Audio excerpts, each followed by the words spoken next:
Hi, Chag Sameach. It's Purim today, so very short thought about it, about Purim. In the Megillah, there's one line that I think we always tend to just skip over and not really give it the full attention that we should.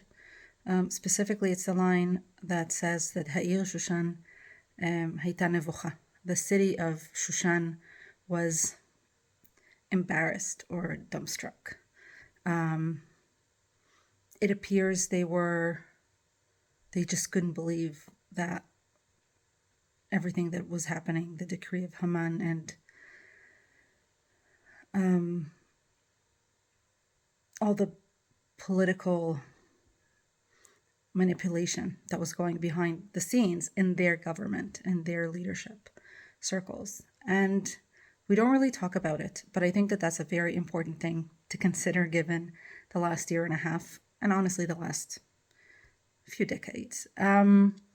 Specifically, I'm referring to the fact that the UN was a very good example of what Shushan must have been like.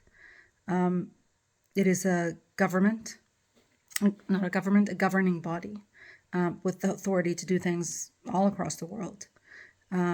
Supposedly peaceful, supposedly coming in good intentions.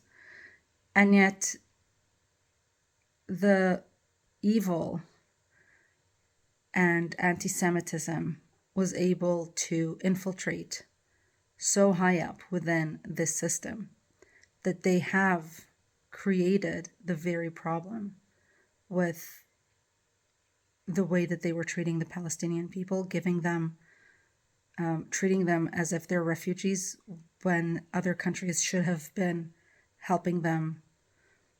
The UN set up a situation where they were not helped at all. And then they allowed the same forces that were deciding to use the Arabs that lived in Israel. Instead of allowing them to go on with their life, they decided to use them as pawns in a very sinister game of taking over land. And to do that, they ruined everyone's life in Israel, both Israelis and the local Arabs. I'm not calling them Palestinians because technically I'm also a Palestinian, because Palestinians is just whoever lived here before Israel was established. The Jews were, the Arabs were all Palestinians. So the group of people that were just not taken in by their prior governments and the prior people that were supposed to take care of them ended up using the very facilities of the UN, their governing body, to have decrees that were against Israel again and again and again, just feeding lies and making things seem as legal as possible, with one specific goal: to annihilate an entire country and teach everyone in their power to hate us. And when that comes into light, like happened with UNRWA, what ends up happening is that you have silence. There is silence. People don't step up because they were very vocal when it was easy to blame Israel. But then suddenly when they start realizing that they were the problem, that they believed the lies, that they believed the hate that was being spread, then what you get is embarrassment and silence, which is what happened in Purim, in Shoshana Bira. Shoshana Bira was nevucha, it was embarrassed. They did not do anything to correct the situation. Who needed to correct it? They were just silent and were hiding. The Jews had to fix the situation themselves. The Jews had to defend themselves. No one else stood up to defend them. And I would like to say that from my perspective, it is extremely similar to everything that has been happening now. And it is sad to think that so many leaders in our world choose to be embarrassed in silence, instead admitting their error and stepping up to correct the evil and the wrong that they unintentionally helped grow. Every leader still has the power to make that shift. It's not that hard. You just admit there was a mistake. We admit that we were fooled by evil. We admit that there was manipulation. We admit they did illegal stuff, all in the name of killing Israelis and Jews and taking over land while abusing their own people. There's no justice in this. Every leader who does not speak up should be embarrassed, should live in shame. It's a very, very sad state of the world. And I think we should have more appreciation to that one line. But I don't want to end with that because it is Purim and it is about a holiday of joy, because we don't focus on that. That is what brought the situation of the Jews needing to kill and to step up and to do that horrific act of killing so many people. They did not want to do it. They were forced and put into a situation like we are now, when they did not want to do the killing, but they were forced into it because no one else stood up for them. Very similar to what is happening now. And yet, or not and yet, and that's exactly why the holiday of Purim is saying we don't want to, that's the Jewish way, is we're not going to focus on all the manipulation and wrongdoing that was done to us. We're going to mention it. We're going to remind everyone that you don't mess with us. We're going to kill you if you come to kill us. We're going to make sure that we survive, because that's what we do. And how do we make sure to celebrate this?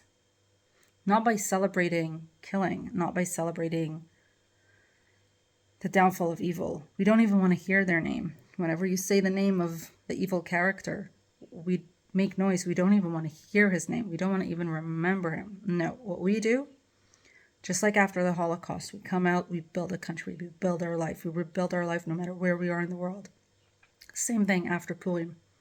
We did what we had to do, but then it's party time. It's celebration time. It's joy. It's about giving to one another, helping the poor, giving portions of food to other people. In a way,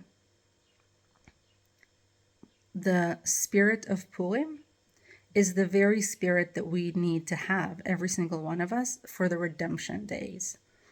Because it shows us the personal responsibility each and every one of us has in bringing joy on a daily basis and bringing joy to other people. We give, but we also receive. So we see how much fun it is to receive, but we also experience how much fun it is to give, how much joy it brings to us and to others in the world. And I would like to suggest that the connection between Kippurim and Purim lies specifically there, in the idea of Purim being the spirit of redemption. Because before Purim, we have to fast. And yes, it's what Esther did, and it symbolizes her fast. But my suggestion is that the day of fast before Purim is also about Yom Kippurim. It's about our personal redemption. It's our personal return and cleansiness of the soul. It's about doing our personal repentance. It's about fixing ourselves and understanding that we need to be better. And without doing that process, like a Yom Kippurim before Purim starts, you cannot fully enter that state of mind of redemption. So Yom Kippur and Purim are really united or tied together because one cannot exist without the other. You have to have Yom Kippur, you have to have the fast, you have to have tshuva in order to be able to get into that mindset of redemption and of fixing the world and contributing and giving to others and bringing true joy. They cannot exist one without the other. And so, my pray and wish for everyone watching is that we find a way to extend the joy of this Yom Kippur into every other day in the year for eternity. Because why not? Why not? And I guess that in this way, it's why I believe it says that Tisha B'Av 9th of Av, the day of mourning, the saddest day when we mourn the two ruined temples. It says that in the time of redemption, that will become a joyous day. And I think that the reason that is not in the actual building, which it could be too. It could be that as well. But that we'll be so happy because we've accomplished that feat of getting to the point where we have the third temple. That's amazing. We'll be joyous. But I don't think that's the reason the 9th of Av will no longer be a day of mourning. I think it's not going to be a day of mourning because of the deeper understanding of the connection between Yom Kippur and Purim. And the end result is the redemption. And we fast on Tisha B'Av, and we fast in order to achieve that tshuva, that full tshuva, so we can once more enter that mindset of joyous redemption, like in Purim. It's not as much a need to mourn as it is a day of tshuva, so we can be elevated and bring more joy into the world. And so I just hope we get to those days, and I pray all the hostages come back home so much sooner than we can imagine, and that we all have